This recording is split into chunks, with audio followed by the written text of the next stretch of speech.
तीसरा सवाल है, एक नगर की जनसंख्या 25,000 से घटकर 24,500 रह गई है तो घटना का प्रतिशत ज्ञात कीजिए। यह जनसंख्या है जो 25,000 पहले थी और बाद में घटकर कितने हो गए 24,500 है। तो प्रतिशत में से घटने की दर ज्ञात करना, हमें प्रतिशत ज्ञात करना। तो जनसंख्या पहले थी और बाद में थी, तो पहले हमें लिखेंगे प्रारंभिक जनसंख्या। प्रारंभिक जनसंख्या हमारे पास 25,000 है। कितनी है? 25,000 है। और अंतिम मान लिख दो आप। अंतिम मान है 24,500 जनसंख्या है।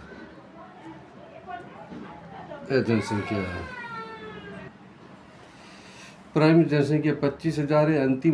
अंतिम मान दे रखा है 24,500 जनसंख्या है। अब देखो ये कमी हो रही है तो हम यहाँ लिखेंगे कमी। पहले 25,000 थी, अब 24,500 हो गई, तो कम हो गए, तो हम यहाँ लिखेंगे कमी। कमी मतलब ये यहाँ लिख दो कमी बराबर प्रारंभिक मान माइनस अंतिम मान। प्रारंभिक मान देखो कितना है? 25,000 है, तो ये लिखा हमने 25,000। प्रारंभिक मान अंतिम मान कितना है? 24,500। प्रारंभिक मान आ गया 25,000 और अंतिम मान आ गया हमारे पास 24,500। अब इसमें से हम कमी ज्ञात करते हैं, माइनस कर देते हैं, तो हम यहाँ लिखेंगे कमी। ये लिखा 25,000, यहाँ लिखा 24,500, माइनस किया, तो माइनस किया तो 0 10 में से गया 5, यहाँ 0 यहाँ 0, तो हमारे पास 500 जनसंख्या कम हो जाएगी। 500 जनसंख्या कम हो गई। अब कमी प्रतिशत में ज्ञात करना है, तो लिखेंगे प्रतिशत कमी। प्रतिशत कमी का सूत्र क्या होता है? ये कमी बटा प्रारंभिक मान, यानी शुरुआत जो मान होता है प्रारंभिक मान इंटू 100। तो कमी हो रही है 500 और प्रारंभिक मान कितना दे रखा हमारे पास? प्रारंभिक मान दे रखा 25,000, तो ये लिखा हमने 25,000 इंटू 100।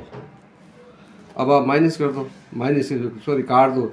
2 0 से 2 0 काट दो, 2 0 से 2 0 काट दो, 1 0 से 1 0 काट दो, 1 0 से 1 0 काट दिया।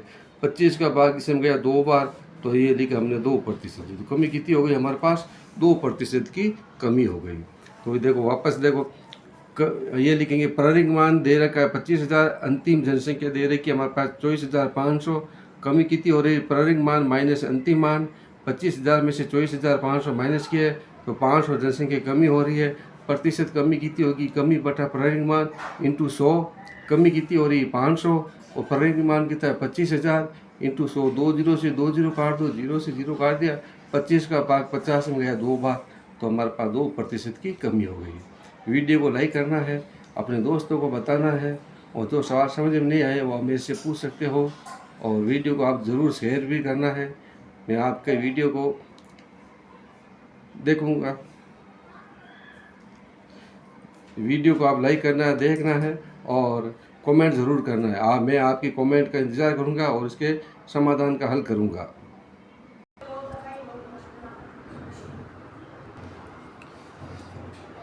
ये लिखा है, अरुण ने एक कार 3,50,000 रुपये में खरीदी। अगले वर्ष उसका मूल्य बढ़कर 3,70,000 हो गया है, तो कार का मूल्य प्रतिशत वृद्धि ज्ञात करना। पहले 3,50,000 था, फिर 3,70,000 हो गया, और वृद्धि ज्ञात करना। तो सबसे पहले हम यहाँ लिखेंगे, यहाँ पर इसका हल करेंगे। यहाँ लिखेंगे प्रथम मान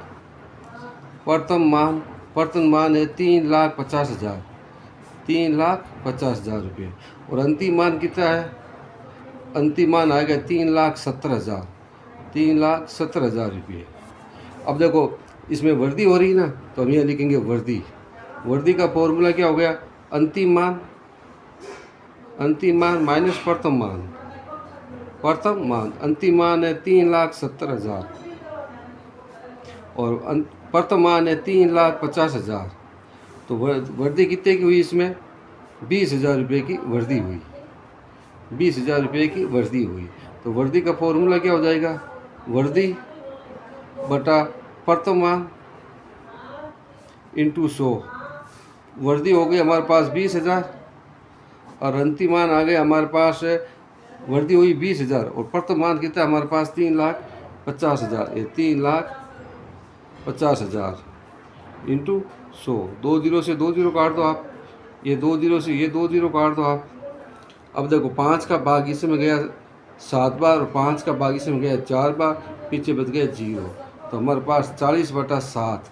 40 में अगर हम 7 का भाग दें, 7 पंजा 35, ये 35, पीछे बच गए 5। तो उत्तर क्या आ जाएगा? 5 से 5/7%। या फिर आप भाग देना चाहते हो तो ये पॉइंट लगा दो यहाँ पर, यहाँ 0 कर दो, 7 7 × 50। तो हमारे पास आ जाएगा 5.7%। उत्तर ये भी राइट है, उत्तर ये भी राइट है। वीडियो को आपको लाइक करना है। धन्यवाद।